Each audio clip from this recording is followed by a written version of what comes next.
Chẳng bắt top đi restart computer rồi giờ nhom tập lọc mà quên ấy cứ nhom bạc pha bạc tiền năng đài mà quên cứ bắt top tiền nó cứ dương tới châu tới mưa được nông start mà nói bây dương khơi miền ở pro show là lần mùi rồi coi dương ai châu được nông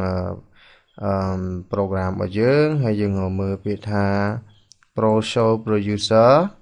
hỏi mình top mối cứ dương right click hay dương dọc bị tha file location bây giờ dùng file location ហើយនៅបងប្អូនគឺយើងគ្រាន់តែ copy នៅ file key maker នេះសិនណា copy បន្ទាប់មកយើង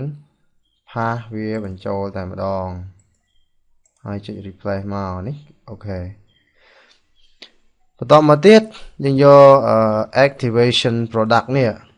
ជា product ដែលជា license បន្តិចទេបងប្អូនណា file នឹងបន្តិចទេគឺយើងគ្រាន់តែ copy វាមកហើយយើងដាក់នៅក្នុងនឹងជាមួយនឹង key maker ដូចគ្នាហើយខ្ញុំចុច OK replace បន្ទាប់មកកម្មវិធីយើងគឺនឹង run full license តែម្ដងគឺបងប្អូនគ្រាន់តែចូលទៅក្នុងកម្មវិធី Pro Show Producer ហើយ run វាតែម្ដង run as administrator តែម្ដងបន្ទាប់មកវានឹងបង្ហាញកម្មវិធី Pro Show Producer ដោយអត់មានចេញនៅផ្ទាំង15ថ្ងៃនោះទេវាចេញតែផ្ទាំង create តែម្ដងអញ្ចឹងកម្មវិធី Pro Show Producer យើងអាចចូលទៅមើលនៅក្នុង About Pro Show Producer អញ្ចឹងយើងនឹងឃើញហើយថា version វាប៉ុន្មានហើយវាដាក់ថា register ណាមានថាយើងបាន register ហើយដែលយើងមាន file មួយបន្តិចមិញហ្នឹងដែលជា file activation ហ្នឹង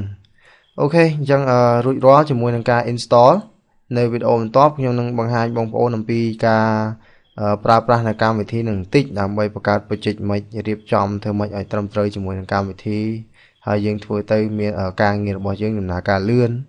អូខេអញ្ចឹងចាំជួបគ្នានៅវីដេអូបន្ទាប់អរគុណច្រើនបងប្អូន